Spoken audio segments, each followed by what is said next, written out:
2010년 스마트 비즈니스 엑스포에 참여해주신 여러분께 감사드립니다. 발표를 시작하기 전에 몇 가지 안내 말씀드리겠습니다.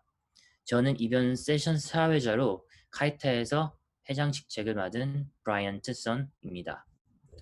원활한 진행을 위해서 참가자 전원 음소거를 합니다. 발표 중에 질문이 있으신 분들은 채팅창이나 Q&A 창을 통해서 한글 또는 영어로 사회자에게 질문을 해주시면 발표 후 질문 시간에 종합해서 사회자가 발표자에게 대표로 질문하고 답하는 방식으로 진행합니다. 발표 내용은 전부 레코딩하고 이벤트 후에 공유될 예정입니다. 발표 중 여러분의 모습도 같이 레코딩될 수 있고 공유될 수 있다는 말씀드립니다. 발표된 내용과 슬라이드는 달라스 한인상공회 의소와 한인 IT연합회의 서면 동의 없이는 재사용하거나 공유하실 수 없습니다. 오늘 발표 내용이 필요하시거나 다른 분들과 공유하시길 원하시는 분들은 달라스 한인상공회 의소나 한인 IT연합회 연락해 주시길 바랍니다. 오늘 발표는 Education and Coding Class to Survive in Future 이라는 제목으로 정동근 님께서 발표해 주시겠습니다. 발표는 영어로 진행됩니다. Welcome everyone. Thanks for all joining us today at 2020 Smart Business Expo. Before we start, I'd like to tell you a few housekeeping items. The moderator for today, this session, is Brian Sun, who is the president at KAITA, Korean American IT Association. All participants will be muted throughout the session. Any question you may have, please use the chat or Q&A window to the moderator, either in English or Korean. The moderator will collect all questions and ask the speaker later in Q&A in time if time permits. This session will be recorded and shared later. During the session, some of you may be included and shared as a part of the entire recording. All content and slide cannot be used or shared without the Greater Dallas Chamber of Commerce and KAITA. If you need any of the content or slide, please contact Dallas Chamber of Commerce or KAITA. Today's presentation is Education and Coding Class to Survive in Future by 정동근. 발표자분 이제 발표하시죠.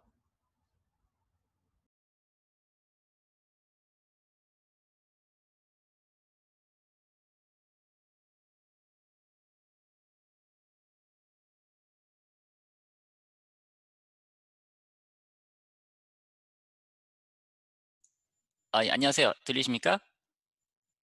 네, 잘 들립니다. 예, 네. 화면도 그러면 네. 예, 지금부터 시작하겠습니다. 예.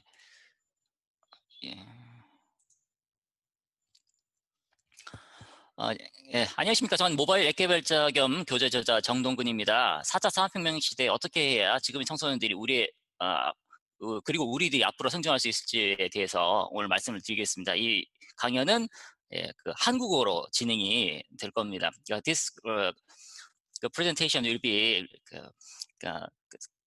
I will speak in Korean, not English. If you want, let me know, and I will translate and I will share all the documents and resources.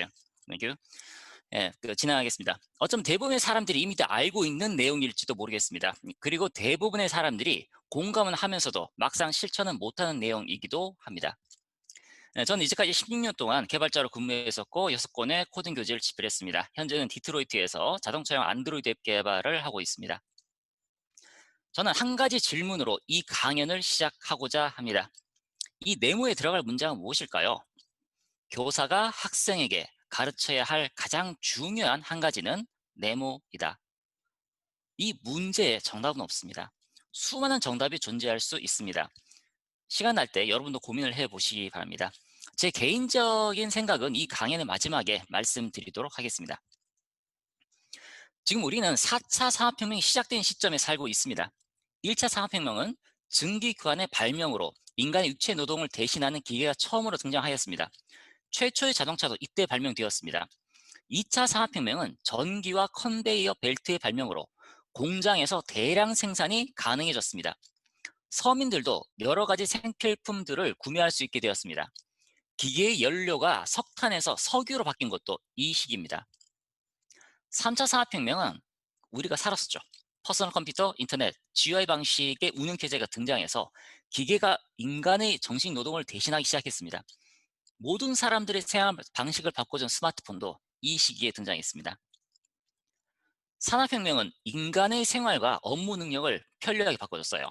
자, 그렇다면 과연 이제까지 산업혁명이 모든 사람들에게 아름답기만 했을까요? 미국 음식점에 가보시면 팁이란 문화가 있어요. 이건 과거 미국의 노예지대에서 탄생한 문화입니다. 흑인 노예들은 월급을 받지 못했어요.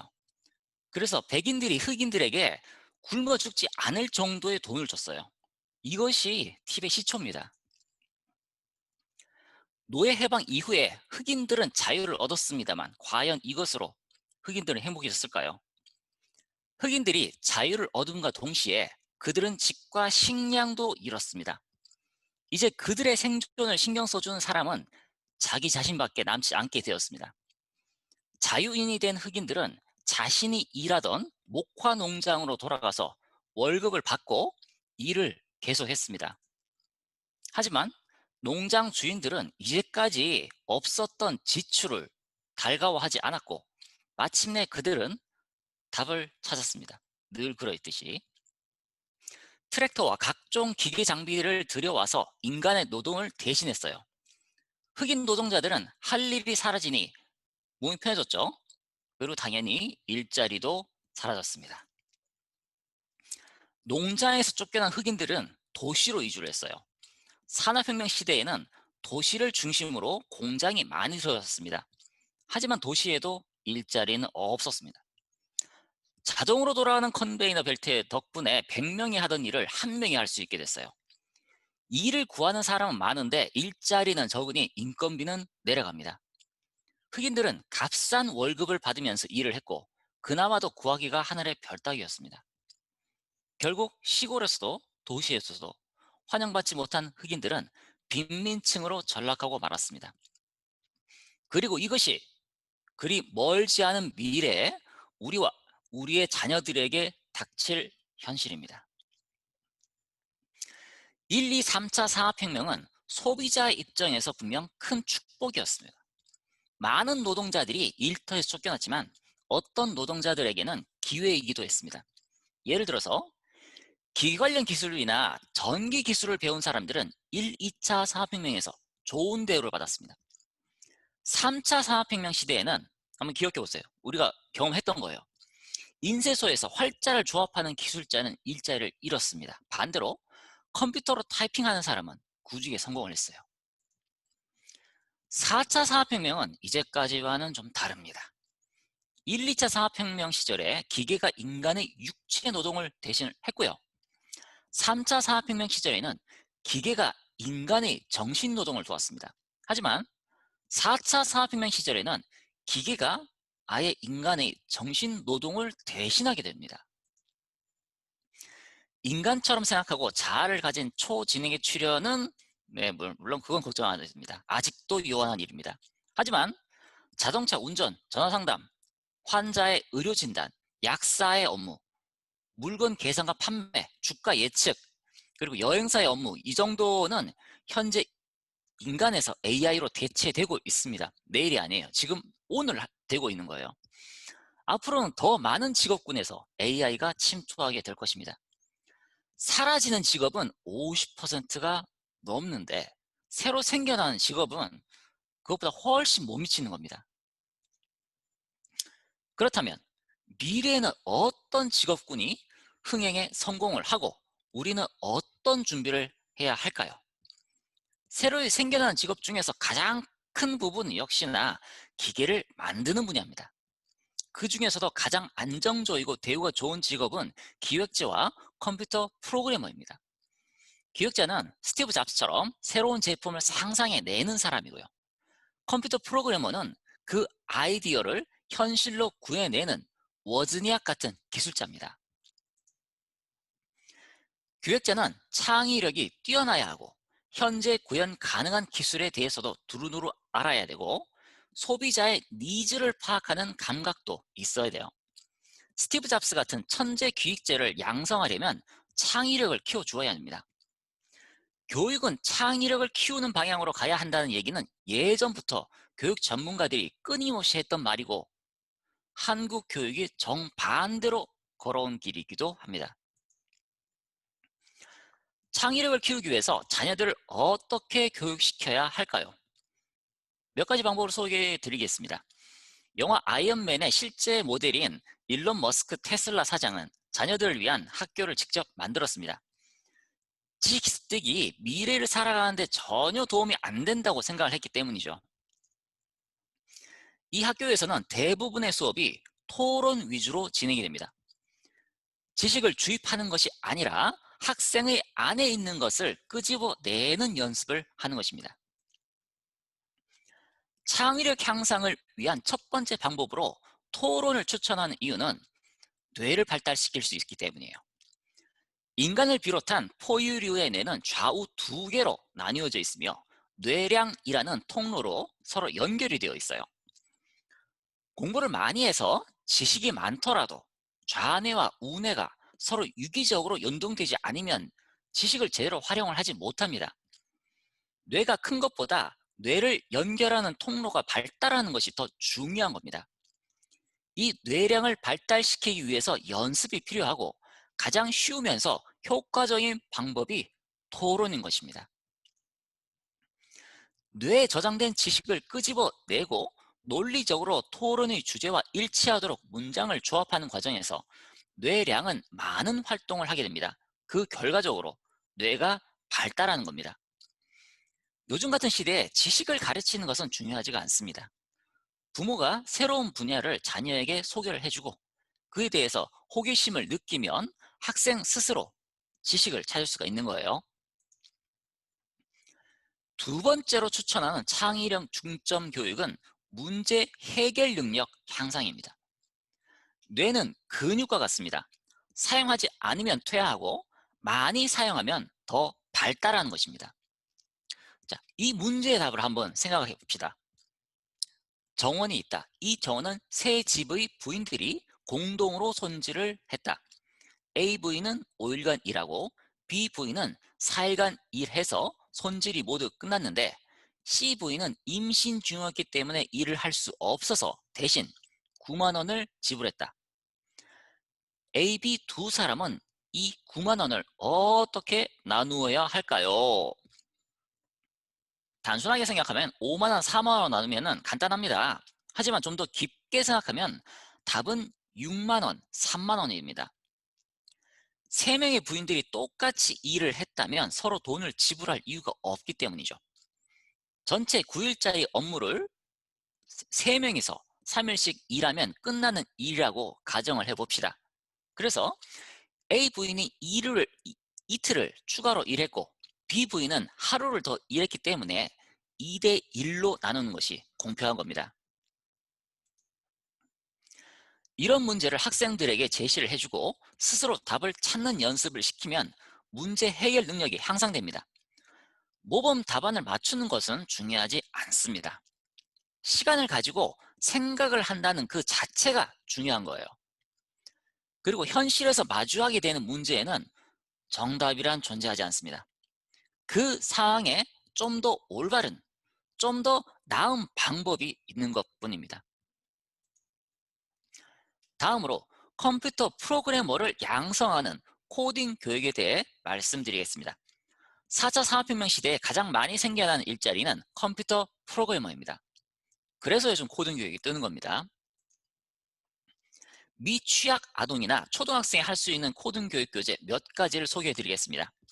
레고, 아이클레이, 점토, 코딩 게임 중에서 팅커, 스크래치, 종이접기, 앱 인벤터. 앱 인벤터는 스크래치랑 비슷한데 스크래치 같은 블록 코딩으로 그 안드로이드 어플리케이션을 만들 수 있는 겁니다. 그리고 과학상자 등이 있습니다. 코딩과 직접적으로 상관이 없더라도 무언가를 만들어낸다면 코딩 교육이 될 수 있는 겁니다. 스크래치나 앱 인벤터 같은 블록 코딩 교재도 기본적인 원리는 레고와 같습니다.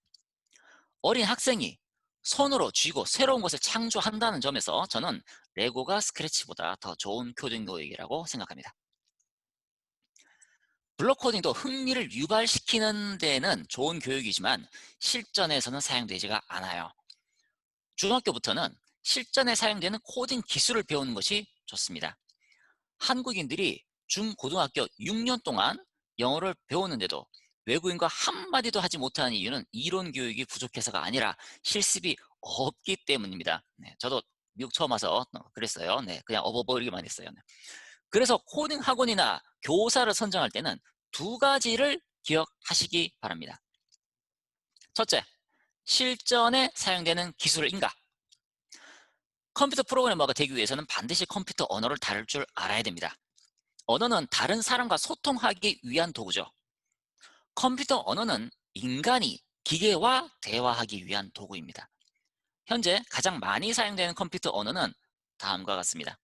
파이썬, 자바스크립트, 그리고 C 계열 언어입니다. C 계열에는 자바, C, C++, 그리고 C#이 있습니다. 둘째, 실습 위주로 교육하는가? 코딩도 얼마나 많이 아는가 보다는 경험이 더 중요합니다. 코딩 문법을 이론으로만 설명하는 것은 실전에 전혀 도움도 되지 않고 지루하게만 합니다. 1만 시간의 법칙을 따르기 위해서는 교사가 학생을 1만 시간 동안 가르치는 것은 불가능합니다.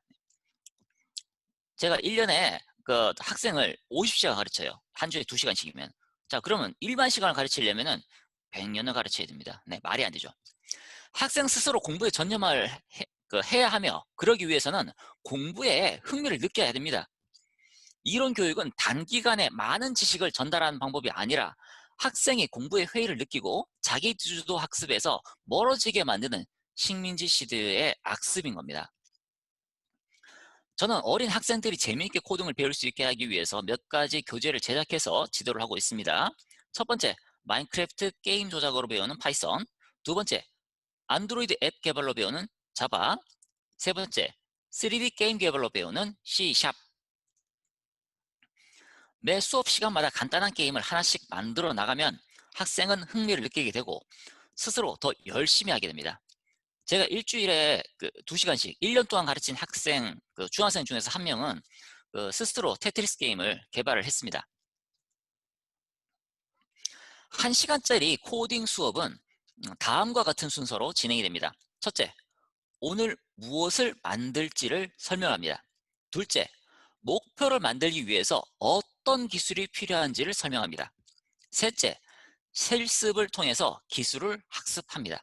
넷째, 실습을 통해서 게임을 제작합니다. 다섯째, 학생 스스로 게임을 수정하고 업그레이드합니다. 예를 들어 보겠습니다. 자, 오늘은 음식점에 갔을 때 유용한 팁 계산기를 만들어 볼 거야. 이걸 만들기 위해서 사칙 연산할 수 있어야 되고 실수값을 저장하는 변수의 사용법도 알아야 돼. 학생에게 목표를 정해주고 그 목표를 달성하기 위해서 필요한 지식을 전달하는 것입니다. 이렇게 하면 학생이 지식을 배우는 필요성을 인식하게 되어서 수업에 집중하게 되고 더 쉽게 이해할 수 있습니다. 또 다른 예를 들어보겠습니다. 오늘은 성적표 앱을 만들어 볼 거야. 이걸 만들기 위해서는 데이터베이스를 배워야 해. 안드로이드에서는 기본적으로 SQLite를 지원하니까 이걸 사용하는 방법을 배워볼 거야. 그 이후에는 모든 수업이 실습으로만 진행이 됩니다. 이런 수업은 최소한으로 하고 레고처럼 실습이 90% 이상을 차지하는 겁니다. 학생이 코딩에 흥미를 느끼는 것이 중요합니다. 그렇게만 되면 모르는 지식은 학생 스스로 책을 보거나 구글링을 해서 습득하게 됩니다. 그렇게 하는 것이 오래 기억에 남습니다. 그리고 본인 스스로 원해서 공부를 해야 1만 시간을 채우게 되고 전문 개발자가 될 수 있는 겁니다. 어떤 파트를 먼저 배우고 어떤 파트를 나중에 배울지를 결정하는 것도 중요합니다. 중학생의 자녀가 파이썬이나 자바 같은 프로그래밍 언어를 어려워하거나 재미를 못 느낀다면 초등학생용 코딩 교재를 더 활용한 편이 낫습니다. 고등학생이 되어서 프로그래밍 언어를 시작해도 됩니다.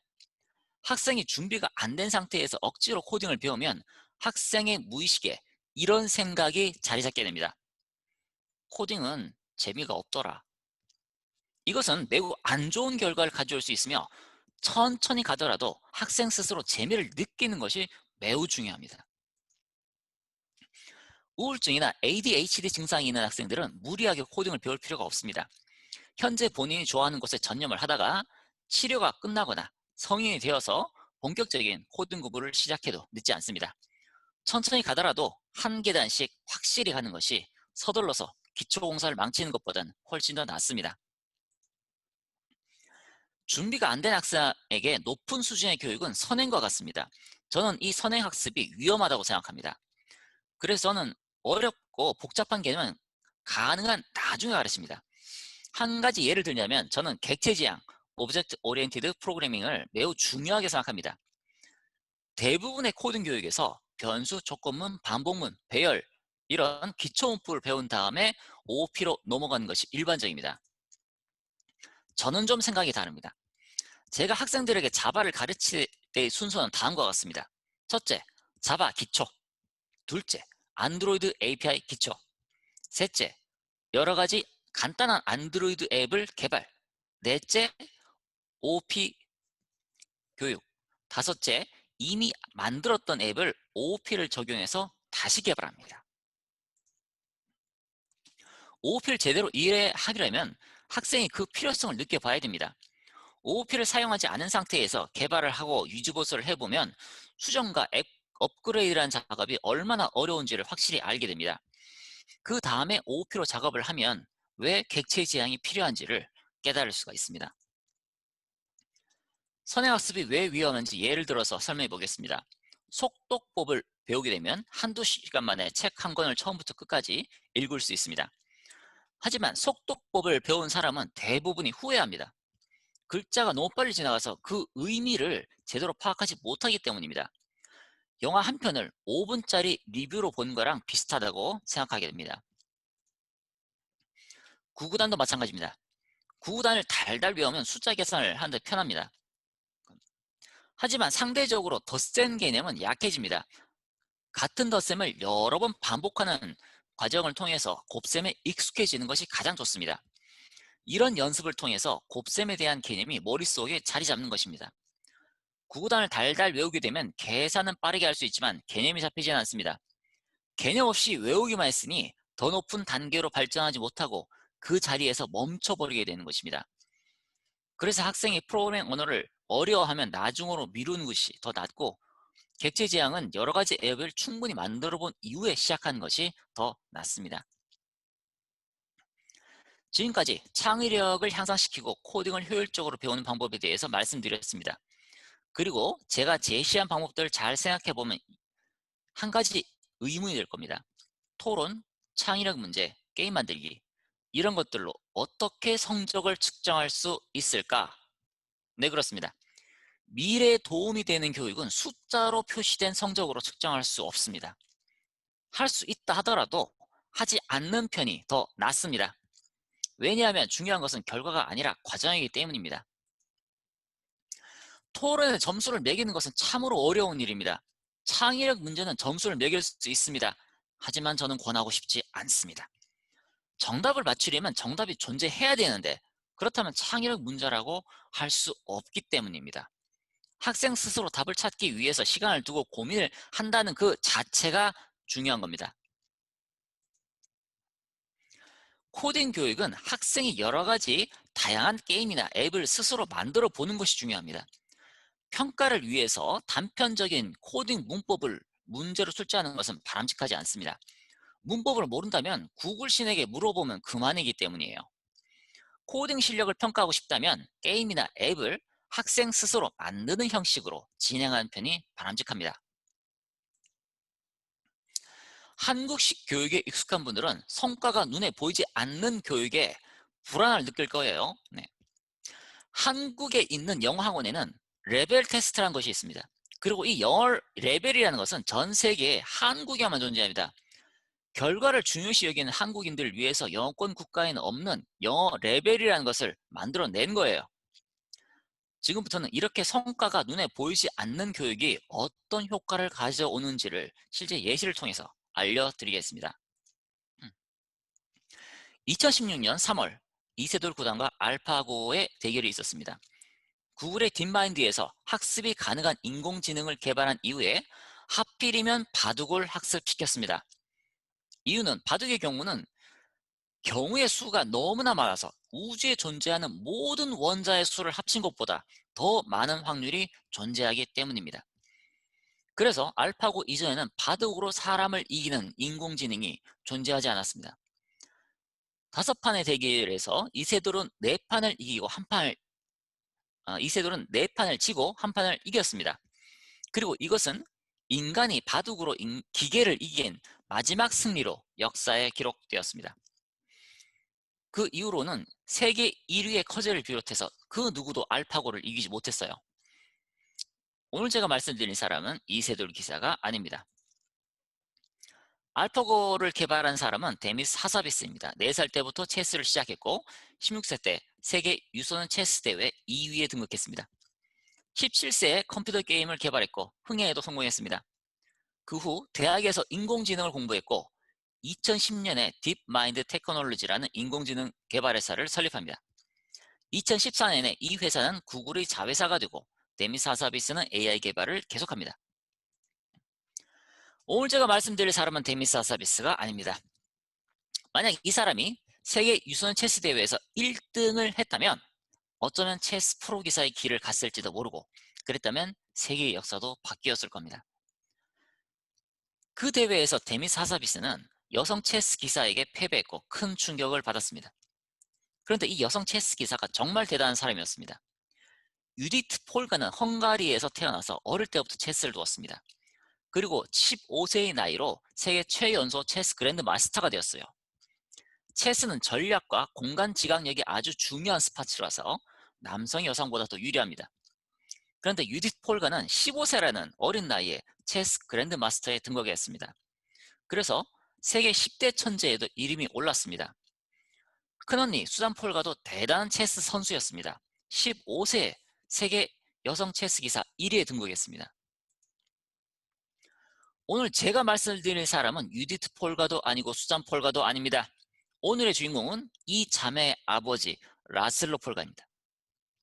헝가리의 심리학자 라슬로 폴가는 결혼하기 전에 교육에 대한 자신만의 철학을 정립하였습니다. 그 철학은 모든 아기들은 영재로 태어나고 잘못된 교육이 영재성을 사라지게 만든다는 이런 생각이었어요. 펜팔로 교제하던 여성에게 자신의 교육 철학을 설명했고 이에 동의한 펜팔 친구와 결혼을 해서 3명의 딸을 낳았습니다. 이 폴란드의 심리학자는 딸들을 학교에 보내는 대신에 자신만의 이론대로 교육시켰습니다.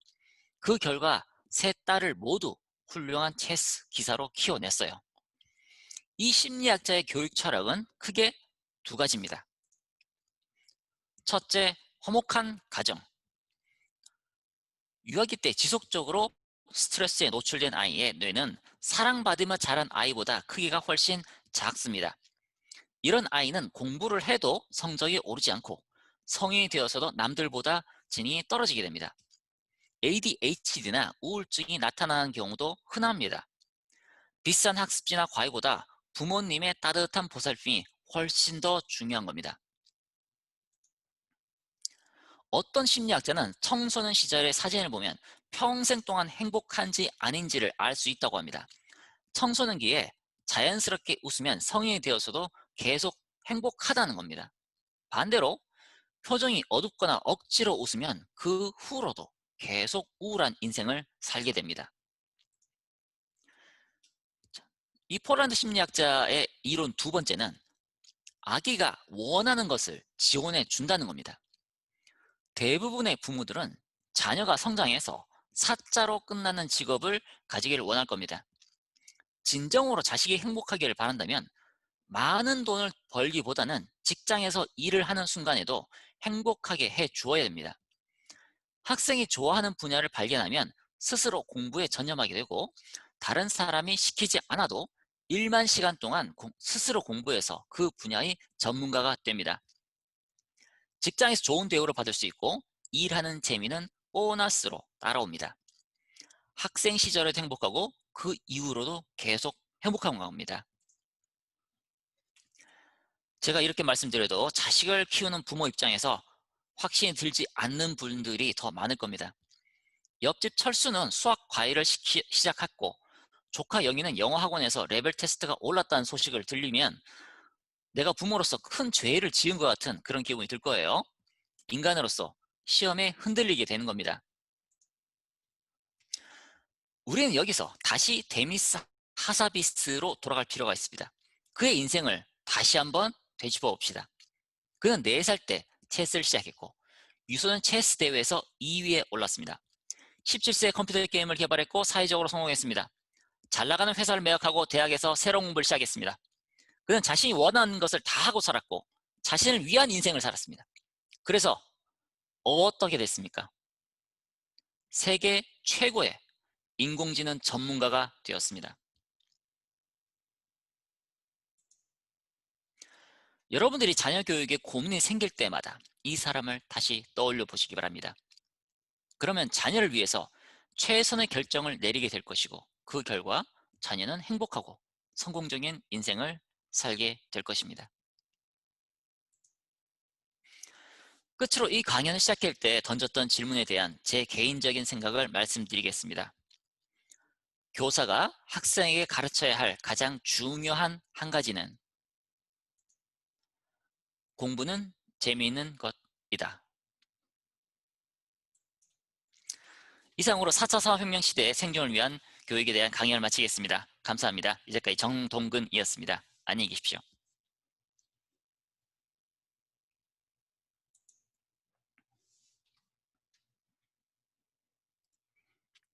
네, 감사합니다. 질문 있으신 분들은 Q&A 채팅창에 물어보시면 감사하겠습니다.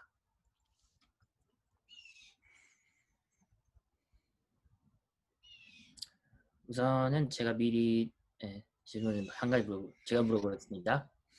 수학에 대해서 이야기하셨는데 수학은 코딩을 할 때 얼마나 중요한가요?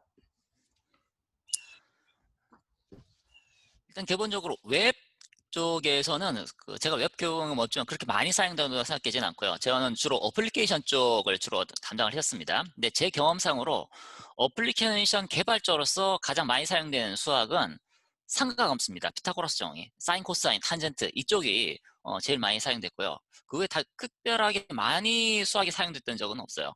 그리고 요즘은 인공지능 AI 분야가 뜨지 않습니까?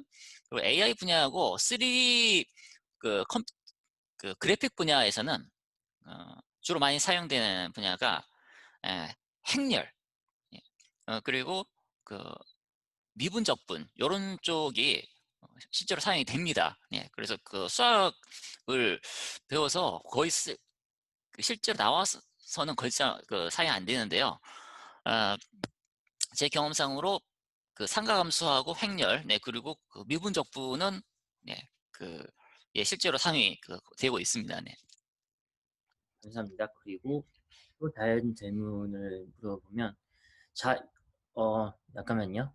What youth roles and title will be created in the future that doesn't exist today? 번역을 하자면 미래에는 앞으로 어떤 타이틀과 이런 미래에는 앞으로 어떤 잡들이 만들어질까요? 만약에 지금 현재 존재하고 있지 않는 어떤 그 일자리들이 만들어질지 물어보셨네요.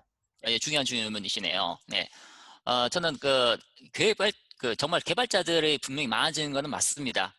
그리고 디자이너들도 많아지긴 하겠지만은 기획자나 디자이너의 수요는 그렇게 많지는 않습니다. 결과적으로는 가장 많이 늘어나는 직업은 저 같은 개발자고요. 그 외에 부수적으로 늘어나는 직업으로 보면은 가상 공간 코디네이터라는 게 있습니다. 그러니까 앞으로는 몇 년 이후에는 점점 VR 같은 가상 현실 기계를 사용을 해서 가상 공간 속에서 사람들이 생활하고 그 안에서 일을 하는 그런 시간들이 훨씬 더 많아질 겁니다.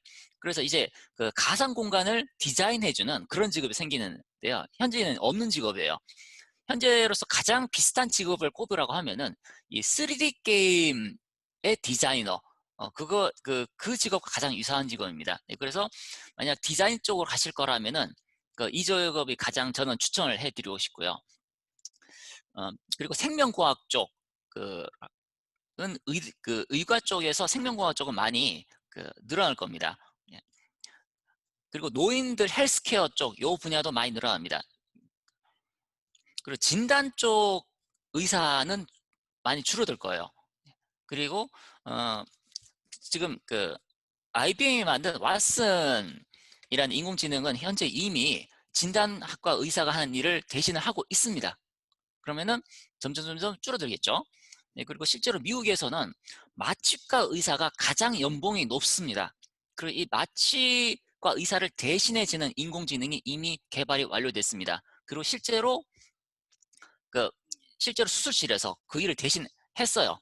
그러다가 마취과 의사들이 데모를 해서 일단 첫수를 했습니다만, 그럼 이걸로 끝은 아니죠. 새로 마취과 의사를 뽑지는 않습니다. 그래서 그 빈자리가 생기면 이제 AI가 대신을 하겠죠. 예. 예, 그래서 저는 추천하고 싶은 거는 가장 개발자하고 3D 디자이너, 그리고 노인 헬스케어 분야, 그리고 생명공학 분야, 요 분야가 제일 많이 늘어나는, 그리고 경쟁을 피하면서 안정적으로 그리고 고소득의 직업을 얻을 수 있는 그런 분야가 될 거라고 생각합니다. 네. Yeah. So I will answer. Basically, that designer and many programmers will create for sure, but the jobs they will be creating the most will be programmers. One job they'll be creating in the future that is not existing today is virtual reality jobs. The most similar job will be 3D game designer. So that is recommended. The biomedical jobs will be created, healthcare jobs, but medical field will be reduced. However, some doctor with the anesthesia jobs are already being replaced by machines. So I recommend elders healthcare, 3D designer, virtual reality related jobs, and many things are going to be created for sure in the future that doesn't exist today. Yeah. 잠깐만요. 질문이 하나 더 있는 것 같은데 잠시만요. 네. Q&A. Let's see. 네, 한국말로 물어보셨네요. 교육을 제일 잘 하는 나라는 한국 교육의 현 주소는?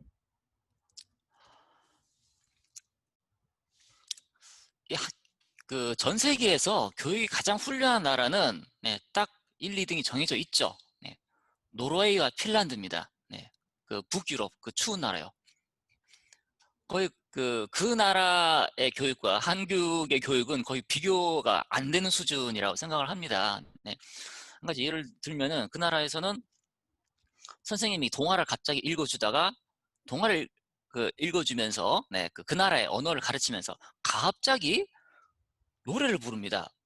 음악 수업이 시작이 돼버려요. 그래서 같이 노래를 하다가 갑자기 그러면서 그 동화에 나오는 그림을 그립니다. 그러면서 그 동화에 나오는 어떤 활동을 합니다. 체육을 갑자기 해버립니다.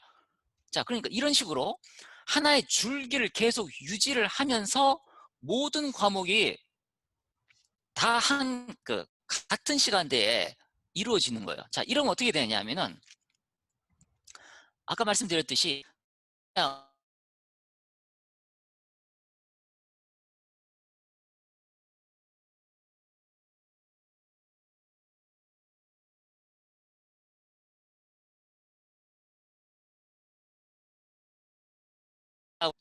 활용하는 이런 능력이 더 중요하거든요.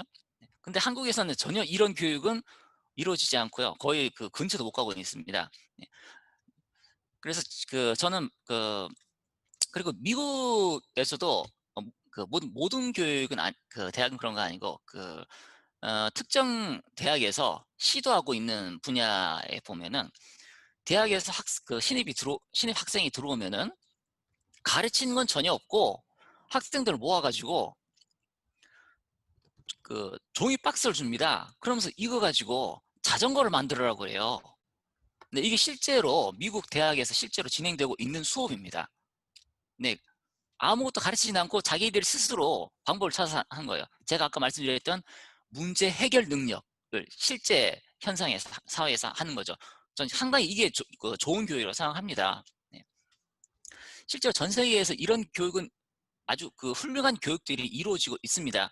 그래서 이런 교육들을 한국에서 도입을 하는 게 시급하고요. 근데 정말 큰 문제는 가장 한국 교육이 발전하기 위해서 가장 걸림돌이 되는 부분은 부모님이라고 생각합니다. 네. 왜냐하면 제가 선행이 안 좋다고 말씀드렸지 않습니까? 그런데 학원에서 선행을 하는 가장 큰 이유는 결국 부모님들이 선행을 원하기 때문입니다.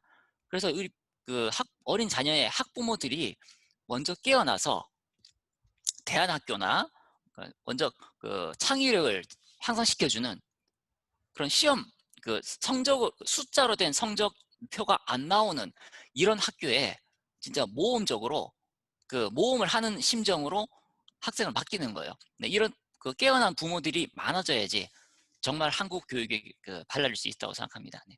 예, 네. 그러고 또 다른 질문을 물어보셨는데요. 쌤킴님이 아이들에게 코딩을 친근하게 접근할 수 있는 온라인 사이트가 있으면 추천해 주세요. 네. 코딩을 온라인 사이트에서 하신다. 그런 경우에는 저는 일단 미취학 아동인 경우에는 팅커라는 게임이 있습니다. 저도 아주 어린 학생들한테는 그걸 추천하고요. 그 다음에 초등학교 한 2, 3학년 정도만 되면은 스크래치가 아주 좋다고 생각합니다. 네. 그러면 스크래치는 어떻게 가르치시냐면은 유튜브에서 스크래치 하고 검색을 하세요. 네, 그러면은 거기에서 한 10분이나 20분 시간 단위로 스크래치로 게임을 만드는 그런 강좌가 아주 많습니다. 네, 그걸 보시고 따라 하시면 돼요. 근데 노트북 2대를 놓고 자녀분하고 부모님하고 같이 하세요. 네, 자녀만 혼자 시키지 말고 같이 하시면은 그게 가장 좋은 교육이 될 겁니다. 근데 그것도 어렵다 하면은 저는 차라리 레고나 과학상자도 아주 좋은 코딩 교육이 될 수 있다고 생각합니다. 네. 네. 그리고 제가 다른 분들 제가 지금 준비한 질문 하나 물어볼게요. 자바, 파이썬, C++, 자바스크립트 수없이 많은 프로그래밍 언어가 있는데 어떤 걸 배워야 하나요? 예, 특별하게 본인이 방향에 생각하는 게 없다면은 일단 중학생이나 초등학교 고학년 중에서 코딩을 배울 준비가 돼 있다 하면은 일단 저는 파이썬부터 시작을 하시라고 권해드리고요. 파이썬 교재는 상당히 많습니다만 시중에 보시면은 이 마인크래프트 게임을 조작하면서 파이썬 언어를 배우는 그런 교재가 있습니다. 네. 실제로 저도 그 교재를 가지고 나이 어린 학생들한테 파이썬을 가르치고 있고요. 만약 고등학생이다. 예, 그래서 파이썬 아니면 파이썬은 이미 배웠고 좀 더 호환성이 높은 언어를 배우고 싶다라고 하면은 저는 C 계열로 가라고 저는 추천을 하고 싶습니다. 왜냐하면 지금 파이썬이 지금 아주 많이 널리 쓰이고 있고 앞으로도 더 많이 쓰일 거라고 생각은 합니다만 아직까지는 가장 많이 쓰이는 언어는 자바 C, C++, C# 같은 C 언어 계열이고요. 예, 그리고 C 언어를 배우면 다른 언어는 금방 배울 수 있습니다. 하지만 자바 언어를 배우게 되면 다른 언어를 배울 때 또 새로 배우게 됩니다. 왜냐하면 결국 가장 큰 테두리는 C 언어이기 때문에. 네, 그래서 C 언어 계열을 배울 수 있다면, 그런 준비가 되어 있다면은 C 언어 계열을 배우시는 게 가장 좋다고 생각되고요. C 언어 계열은 총 4가지가 있지 않습니까? 그 중에서 C는 너무 오래됐고 C++는 절차 지향 언어와 객체 지향 언어가 두 개가 서로 짬뽕이 돼 있어요. 그래서 이걸 초보자가 배우기엔 좀 어렵다고 생각합니다.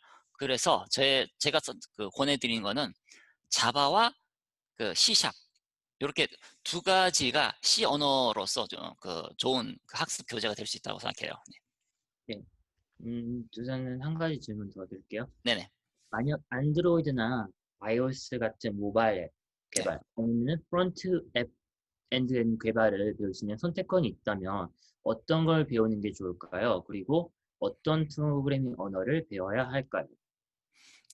프론트엔드라는 말씀은 웹 네네. 웹 조금 프론트. 말씀하시는 거죠?